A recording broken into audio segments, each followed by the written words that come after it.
ของเขาจะประซักนำมาตรฐานกับพอสู่การทับส้มข่าวกันต่อและอย่างนี้จะพาท่านผู้ชมไปเบิ่งกันทีคณะพักหากฐานของการศึกษาธิการและกีฬาเมืองปทุมพรหน่วยพักของการแห่งงานและสวัสดิการสังคมเมืองพร้อมด้วยหน่วยพักของการอุตสาหกรรมและการค้าเมืองปทุมพร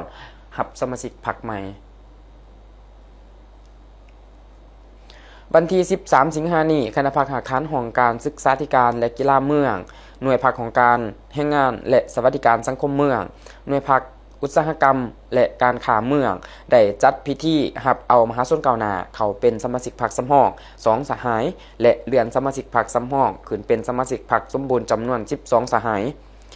พิธีได้จัดขึ้นอยู่ที่สโมสรของห้องการศึกษาธิการและกีฬาเมืองโดยมีสหายสมจิตแพงสวัสดิ์กรรมการพรรคแขวงเลขาพรรคเมืองหัวหน้าคณะสมาชิกสภาพประชาชนแขวงประจำเขตเลือกตั้งเมืองปทุมพรให้เกียรติเป็นประธานพร้อมด้วยสหายนางปทุมมาแก้วมณีคณะประจำพรรคเมืองห้องประธานคณะกรรมการปกครองเมืองมีสหายศรีกันดาคำพิไลหักษาการหัวหน้าคณะจัดตั้งเมืองสหายไก่อัมพรคำสิงสวัสดิ์กรรมการพรรคเมืองเลขาคณะพรรคหากฐานหัวหน้าของการศึกษาธิการและกีฬาเมืองมีบรรดาสหายคณะพรรคหากฐานเลขาหน่วยพรรคคณะหน่วยพรรคสมาชิกพรรคและแขกถือเชิญพร้อมด้วยสมาชิกพรรคสมบูรณ์สำห้องเขาห่วมในพิธีสหายศรีกันดาคำพิไลหักษาการหัวหน้าคณะจัดตั้งเมืองได้ขึ้นผ่านมติตกลงของคณะประจำพรรคเมืองว่าด้วยการอนุมัติรับเอามหาชนก้าวหน้าเขาเป็นสมาชิกพรรคสำห้องและเลื่อนสมาชิกพรรคสำห้องขึ้นเป็นสมาชิกพรรคสมบูรณ์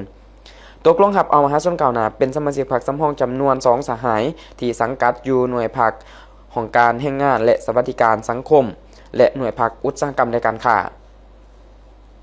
พร้อมกันนี้ยังได้ผ่านขอตกลงเลื่อนสมาชิกพรรคสำห้องจำนวน12สหายยิ่งเก่าสหายสังกัดคณะพรรคหากฐานของการศึกษาธิการและกีฬาเมืองขึ้นเป็นสมาชิกพรรคสมบูรณ์พร้อมทั้งมอบขอตกลงให้แก่สมาชิกพรรคใหม่โอกาสนี้สหายสมจิตแพงสวัสดิ์ได้ให้เกียรติโอล่มโดยหย่องย่อและสมเสยต่อบรรดาสหายที่ได้รับเป็นสมาชิกพรรคสำห้องและสมบูรณ์ใหม่